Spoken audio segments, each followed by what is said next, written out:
session. So very warm welcome to all of you and welcome to today's session. So today is the second day of our practical life skills. As all of you have attended the first session, in case if you have missed the first session, I would like to give you the link.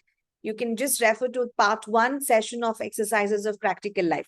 So to begin with, in Montessori curriculum, we definitely have 5 areas to learn, starting with exercises of practical life skills, which we call it as EPL. Then we have sensorial exercises, language, math, and cultural. So these are the 5 areas that contribute to our Montessori curriculum. So we have to understand before we introduce or before we set any kind of exercises to make sure that, the children are learning about our EPL skills. So what is the most important one that we need to keep in our mind is anytime that there is a question about what are these exercises, how are these exercises being implemented in our day-to-day practical life? So what teachers you need to remember is like, what is practical? Practical means anything that is very basic. It has to be useful. And at the same time, it should add some purpose to somebody's life. So anything that is basic, useful, and purpose. So these are the 3 parameters that you will be carrying throughout the EPL exercises. Okay. Now, what is life? The way that we live, we all want a simple life, right? So as teachers, even we have to make sure that we create these simple exercises which are basic, useful, and purposeful for our children, which not only they learn it in their classes, but they have to carry it for their entire lifetime. So this is what EPL is all about. And the next question that I have to ask you is like, why should you give these exercises in your classes? What is the purpose of doing these exercises in your classes? The first one is, the children should gain control. When I'm talking about gain control, that means they have to move around. They have to carry objects. They have to settle the objects and they have to work with those objects. Correct? So this is all about child is getting the control on these objects. Now, how can a child work better in control? Only when their movements are coordinated. Have to take smaller steps, have to be coordinating really very well. Correct? So when the children are able to move in a very coordinated way, they start to gain control on their entire body and also on the activity. Once the child is getting control on the activity and is being coordinated, the child will start to concentrate better. The concentration is better, they work better, they're quite independent, and at the same time, the teacher is not teaching them. The teacher is also not correcting them, but the teacher is guiding them how to do it. That's the reason in Montessori, we always say we don't teach the child. You either facilitate the child or you direct the child. That's the reason the Montessori teacher is called the directress, because she is the facilitator who is trying to facilitate the activities.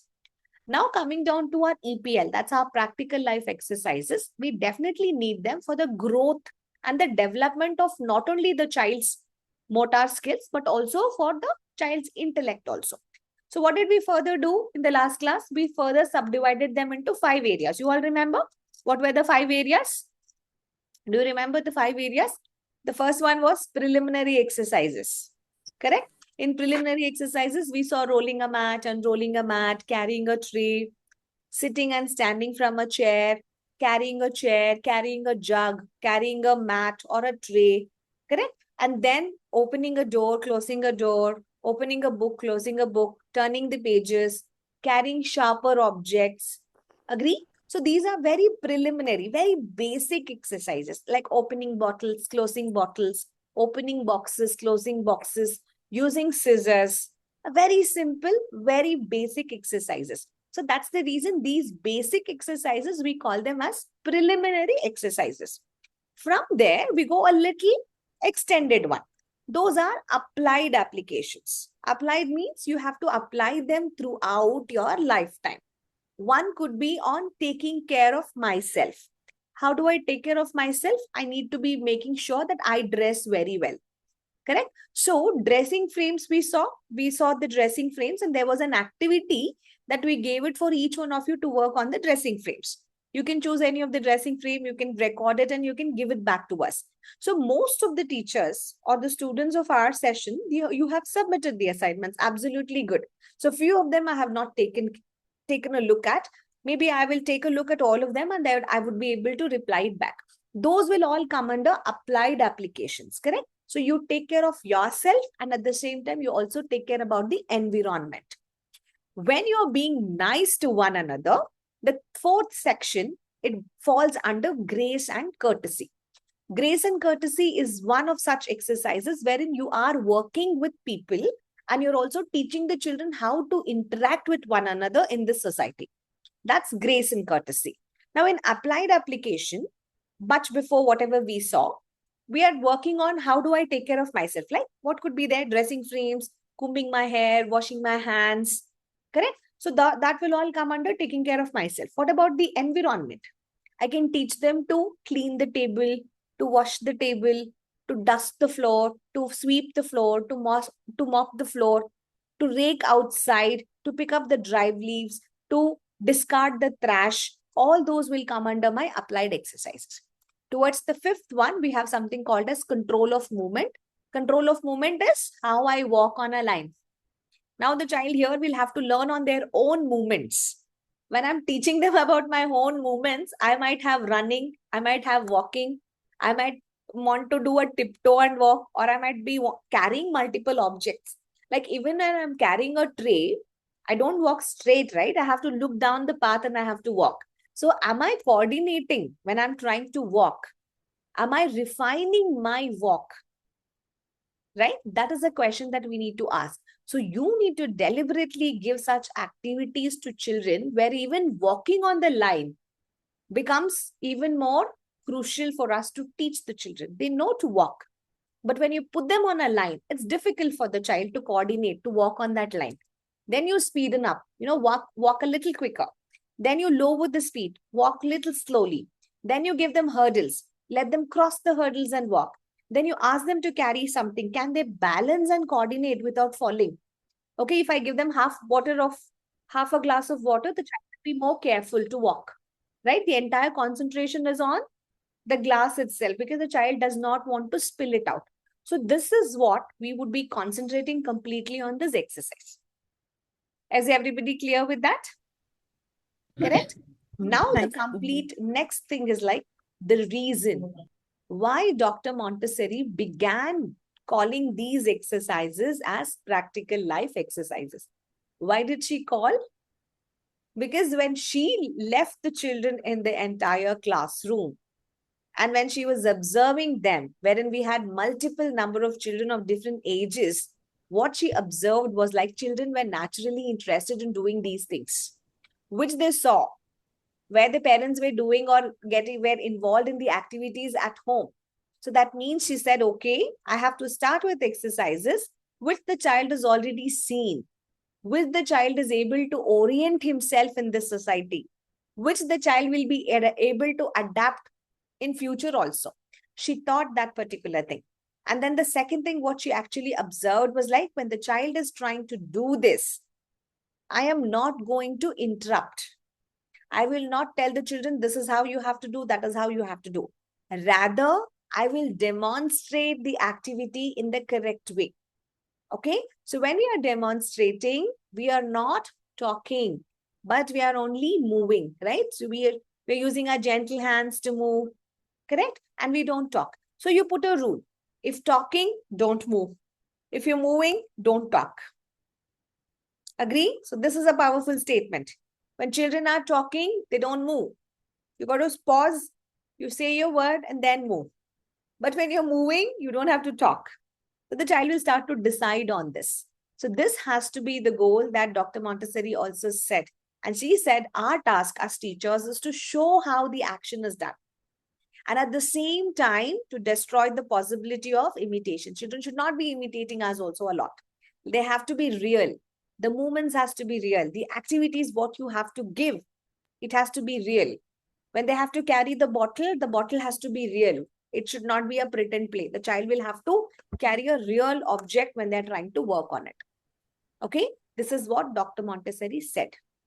So, when we are trying to do this, order has to be there. Please write down.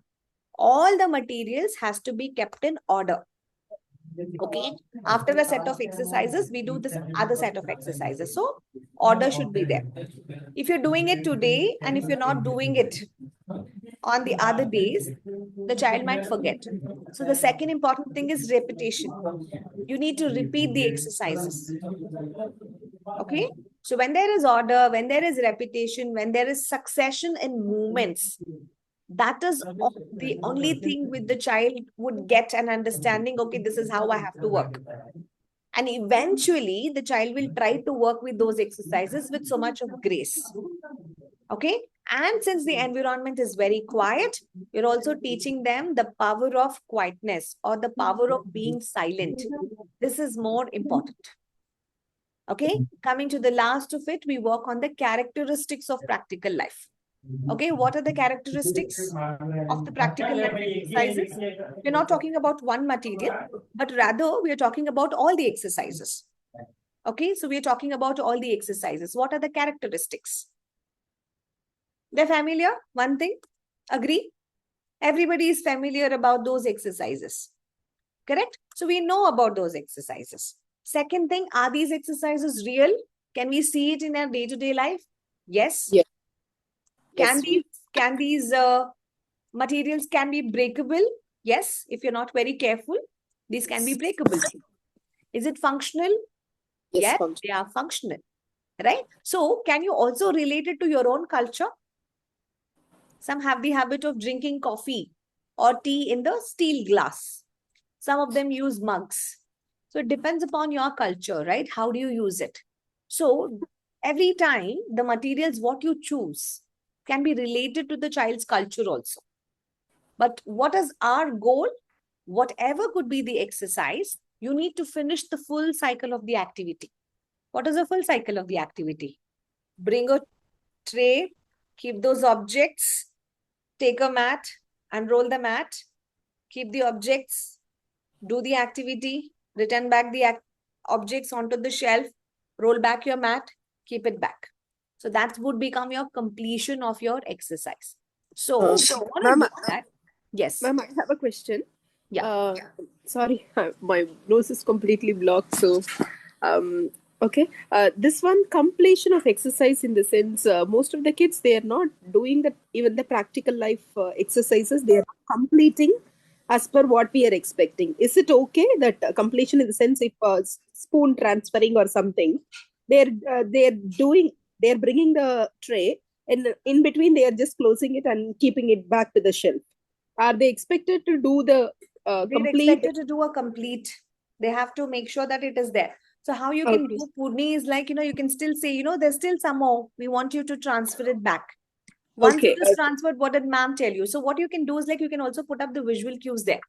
So two bowls has to be there and there are some lentils or some rice. It needs to be transferred completely.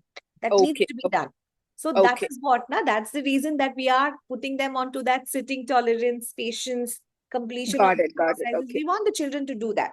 So do not increase them. So one by one, you can do that. So your demonstration also, you got to do very slowly.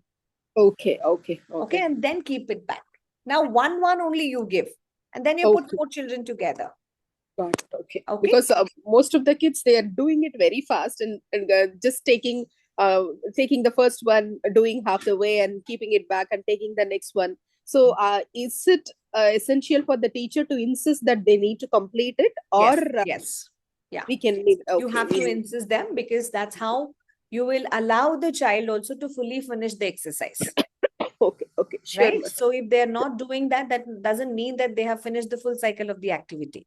And moreover, Purni, what we need to also take care is like, is your material complete? Don't give them a larger bowls, it takes a lot of time and they might get bored. So you can give them colorful beads. She might like it at the beginning. Okay. So color code. So that again puts me under that is like, the color codes of the materials also are very, very important. Because when you're trying to, when I was talking about the order, right? You need to keep everything in order. And then there has to be repetition. And later it is the succession and the movements. So we were talking about that. So how you're doing the same pouring exercise, in case today you're giving a yellow color for something to pour, tomorrow you can mix up the rice with some red color and you can give them.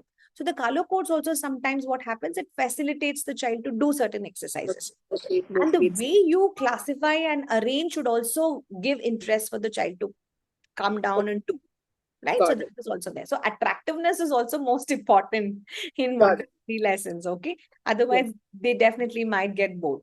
So this is one thing that we need to begin with. And we have completed the preliminary exercises, which in the last class, we did not see about few more things. Like it could be the spooning grains or the pouring grains. We're going to see that now. Okay. So far it's been clear. So this is the first part of the introduction. And Shefali and all of the newcomers, in case if you missed out, these were the topics that we had a discussion. Okay. And now we would move to the next part of it. That's related to our exercise, wherein we talk about, note down the next exercise that we would be seeing. That would be on to trays. Okay. So all these times we're talking about, we need to use Montessori trays, right? The next important thing that we would be looking is like, what kind of trays should I choose? Okay. Are there any kind of different trays? Or is there something that I have to be really looking at it? So, or how do I carry them? Or what are the different kinds of trays and how do I set everything? That is again another important topic for us to actually discuss. So please note the next topic is Montessori trays. Okay, so sorry for all that, the letters being here and there. Okay, now if you take a look here, what we notice here is like, everything, whatever material that you choose, it's either in a basket or it's either on a tray. This is the first thumb rule for us. Mat and the trays are very essential to carry objects. Do not entertain a child to carry the objects just like that. Let them keep it onto this thing. So as teacher, now say in case if my class has got around 12 children, maybe I can have 12 different activities being set up so that, the children will not be waiting for me. So your trays, especially we call it Montessori trays. If you don't have wooden trays, yes, whatever is the available tray, you can purchase it and keep it. But what's more advisable in Montessori classes are the wooden trays, which are non-toxic. Wood is basically non-toxic, right? So this is what we have. And this is becoming an essential component in our class exercise because this is going to emphasize on the hands-on exercises for the child. Now, coming down to the size of the tray, how big or how small it should be. It totally depends upon the age group that you're catering to. So I would suggest you can typically start with smaller trays, okay? And let the child have an individual workspace, which is designed to engage children of specific ages for specific tasks, okay? Now, when you begin with these, now you can sort. The choices for you will be different. You can start with smaller trays, then the medium, and then a little larger, and then a little bit more heavier, depending upon what is appropriately going to help for your classes. Now, if you ask me, you will further subdivide the trays into multiple kinds. These are very essentials, which is not there in your book. Your book only talks about you got to use a Montessori tray. Now, what is your subject? Are you teaching sensorial? What is sensorial? Hands-on exercise. The child will have to feel the object. Now, say suppose, yes. Now, say suppose in case if I'm trying to teach them to trace a pattern, dotted lines, the child will have to trace some dotted lines. Before you get them started with pencil and give them the book to start, I can give some kind of a sensory exercise. I can bring a sand tray. You're seeing the different variations in the first image. The rice is being multicolored. Again, I have a green color and a yellow color rice that has been mixed up. And then we have a regular sand tray. And now what is the pattern that we're trying to follow here? It could be an upward curve, a zigzag, then again a wave, correct? So the purpose of using these trays are only to refine the motor skills of the children. The child will only touch. The child can see the colors. They get fascinated and they would love to work on this. Now, the storage is again important. You need to have small jars to pour back the sand or the rice or the lentils. You have to pour back. If possible, keep a laminated sheet so that, you can pour on that and the child will be able to trace. Now, this is for your sensorial exercises. So, these are called sensory trays because the child is able to touch down onto those objects. Second kinds of trays would be my practical life skill trays. Now in practical life skills, what I do, whatever I use in my day-to-day is what I store.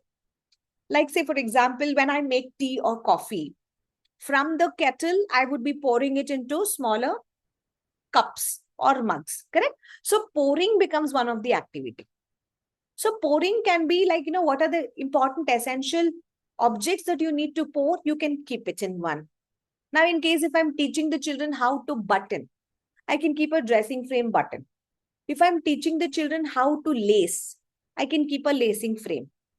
If I'm teaching the children how to arrange the flowers, I can keep a flower vase along with some kind of flowers. If I'm teaching them to pour, I can give them some funnel and some kind of a jar so that the child is able to pour. So depending on what is the skill, see, every tray is for one skill. Pouring, buttoning, scooping, and then it could be like kneading, sponging, squeezing, lacing, buttoning. Each tray can be for one skill. That's the reason we always say the activities that we follow in our classes are skill based. And every lesson is offering for a child to learn or develop one particular skill. Each skill, take it very seriously, teachers. You have to teach the child to get mastered in that skill. Only then their fine motor skills will become really better. So practical life skill trays are something like this. Coming down to language trays. See, language, we don't get ready-made materials most of the time. So what you need to do as teachers is you have to work a lot, especially when it comes down to language sessions. Now, say, suppose in case if the teacher is talking about musical instruments, if you have those miniature objects, you can bring. So here is where you're trying to match the picture to the object, and you're also teaching them the spelling of that. Here, you can talk about what's the beginning sound, what's the ending sound, what's the middle sound, or if you're trying to break the word into multiple parts, like violin, violins, 3-syllable words. Correct? Small intestines, small intestines. So we have multiple syllables there. Correct? So here is where your trace, especially the language trace, will have to be building on the language. It is a very simple thing. It's all about how you prepare everything. But you have to make sure when it is language, the children should know to recognize the letter. So when they're not able to recognize the starting letter is letter V or the beginning sound is V, you have to teach them that.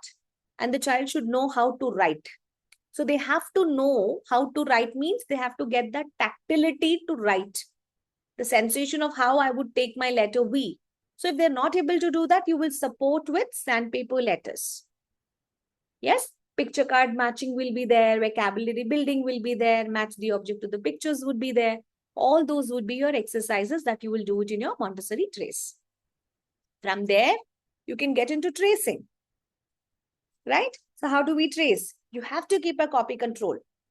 The letter E looks like this. Then I can keep an object. Now take a look at the differences of the trays. Did you see here? These are language trays, wherein you have a compartment or a partition to keep a letter, to keep an object, and to put some sand so that the child will be able to trace it. If you don't have a wooden tray, you have so many other trays which is available in the market. You can take that. Why I'm giving you these differences is like you need to have variations in your trays as well. Now here, you're introducing the language concept in a very hands-on way. The child is learning the letter. The child is learning what's the sound of it. The child is also learning to trace. And there's an object. So it is quite interesting for them. My math tray is absolutely good. Anything that is very good, like, for counting, I can use beads. For sorting, I can use colors, right? So for addition, subtraction, I can use multiple cards. So anything that we can set. Okay, see how different your trays will have to look. This is the first preparation. No matter you do EPL, no matter you do sensorial, language, math, or cultural, trays play a vital role in Montessori classes. Okay, how you set your trays is very, very important because that shows how prepared the teacher is. Then comes your motor skills. So different activity now, right? So what I can give, see, whenever it is fine motor, I need to work on my hand and my eye. Both needs to be coordinated, correct? Why my hands and the eye should be coordinated? Because I'm trying to see something and then I'm trying to put my hand to complete that activity. Yes or no? Correct? So what, for example, if I'm asking the child to thread something, the child will have to first see where is the hole, where do I thread? So eye has to point to the same location. And the hand also should get coordinated with to the same thing. Correct? If I'm asking the child to pin something, my hand and eye should be coordinated. If I'm asking the child to cut a piece of paper, hand and eye should be coordinated. If I'm asking them to button something, hand and eye should be coordinated. So basically, the fine motor skill trace will only coordinate to strengthen the small muscles, especially your hand muscles. At the same time, they tend to improvise the hand and eye coordination. So you can use multiple trays like this, which is going to enhance. Clear? So that's my fine motor. We definitely have art and craft. Yes. So you can have an art and craft tray also, a separate tray for painting. Now the teachers might not be wanting to use all the colors. Now say suppose if you're introducing the lesson on primary colors. What are your primary colors? Red, blue and yellow. Correct? Wrong. What is it? Red, blue and correct? Red, blue, and red and green, ma'am. Sorry, red, blue. Red, blue, and yellow. Red, blue, and yellow are your primary colors, correct? So when you mix your red and blue, what is the color that you get? Purple. Purple If you color. mix your yellow and red, what do you get? Orange. Orange. Orange, Orange. correct? So these would be your combinations. Now, when the child wants to become creative, they want to play with colors, or they want to draw something or paint something, or they want to sculpt something, I can give them a Play-Doh. Correct? Sculpting. I can give them a Play-Doh so the child can sculpt some object. If they want to do a painting, I can give them watercolors, I can give them acrylic colors. So the child can paint. If I don't have brushes, I can actually ask the children to paint with their fingers also. Now again, coming down to drawing, they can use their hands to draw. Coloring, they can use color pencils, crayons, oil pastels. I can teach them the techniques to do that. So anytime that I have to do that, I don't want the children to get involved into too many colors. Then I would only prepare my trays in such a way that, okay, only these 3 colors you're going to use and only these objects you're going to be using to complete this entire thing. Okay. As I suppose in case if we are working on a collage and the teacher says, children, we are going to the park, we're going to collect all the dry leaves and then we are coming to our class and we are going to make a collage. So everybody collects the dry leaves, comes back. Now, what is the thing that you need? Some dry leaves in a cup or a bowl. You need a piece of paper and then some Fevicol. Correct? So you can draw the outline, add the glue and then stick the things. So whatever is not required, it is not there on a tray itself. So you're giving them the most limited resources to complete an activity by preparing your tray. Okay, so this is how your art and craft trays can also be like. In case if you don't want your tables to get messy, especially during clay molding or if you have like, what is that? When they're playing with sand or any of the art exercises, let the child complete it on the tray itself. Okay, so you can give them like, the mud sculpting, all of that you can actually give it. And towards the end, we have something called as a science trays. Science trays should always have a magnifying glass and it should have objects which is found in the nature. They bring pebbles, they can bring rocks, they can bring a twig, they can bring anything and then the child will have to explore. Okay, they can go with the closest observation. This is how your science classes or the science trays would look like, which is going to be very, very natural for the children. Now see how different your classes are going to be. This is all your science. We're teaching them about the parts of a plant. We're teaching them about the leaf. We're teaching them the butterfly life cycle. correct? We're teaching them how a plant grows, what are the different stages of a plant, from a seed to a sprout to a tiny little plant, how the plant actually grows. This is another one, okay? That's your nature and the science trace. Now, what happens here? The child is exploring in a very wonderful way. Now, I can still go beyond, especially when you're doing your chrysalis event, when you're doing your open houses, these could be your exercises. The children can talk about, that we have three forms of, we have three ways of transportation: land, water, and air. So you can probably use a second tray here. Land is represented by mud. Air is represented by gas, and water by a glass full of water, right? You can show that.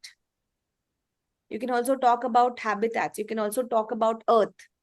Okay, you were taking that iPads, and then you're taking the droplets, and they're performing on that. So they add drop of blue, then they take another droplet, add a drop of red, and it becomes like a globe. That's an art exercise. The children can actually do that. You necessarily need not do bigger exercises for them, right? These simple exercises, when everything is getting so prepared well, it's how that you're supposed to do. You can include your nomenclature cards, classified cards, objects. See, objects play a vital role. You have to teach most of the things with objects itself. So when our trays are so beautifully set, it becomes easy. So with your geography, cultural trays, when you're teaching about the entire globe, the different countries that we actually have it. So this is also a part of it. Okay. So yeah, so we are trying to introduce the children to different cultures and geographical features. So we basically include how to sort flags, how do we explore the map, how do we look into the landmark, is it a land or is it a water, how do we work on this? So our geography trays would actually show. Not only that, musical instruments, we need a lot of musical instruments also, right? Whenever we are having circle time and other thing, we can sort our trays also for our music and movement. Towards the end, if the teachers are following some concepts, we don't know how each school is going to do. Some of the schools might have winter theme for the entire December, summer theme for March, spring theme for March, summer for April and May. So depending on those themes, you can still prepare. See, ultimately, what is our goal in Montessori? You have to make something presentable on a tray. Ma'am, Whatever objects you have has to be minimal. Yes, Purni. sorry, ma'am. What was the eighth one, ma'am? Eighth one is related to culture. Oh, culture. Okay. Yes. So that is all related to your geography. So you will be talking more about the countries, the capitals, the habitats, the vegetation, the animal, the foods. That would be there. So in total, to summarize, how many trays we can have? Your book says use a Montessori tray. Now you need to know what is that specification. Are we going to use sensory trays, practical trays, language trays, math trays, fine motor skills, art and creativity, nature and science, geography and culture, music and movement, or the concept trays? So you choose whatever you want depending upon what you're trying to introduce. So that keeps all of us to work on how to engage our children so that they would have a purposeful exercise in their life. Okay. So prepare the children, prepare for the texture exploration. In case if there are any scented trays, if you want to give related to, any sense of smell. So you can have even scented trays where I can keep some herbs, spices, scented Play-Dohs also I can have so the children can actually smell. And they would be able to differentiate between the different scents. Correct? So we stop over here. We come back for the next session. So just join me back. So I'm going back to the previous slide. Just to pause over here, take a screenshot. These are the 10 different trays that we need to work on. So let's get back to the next session. Okay. So join me quickly.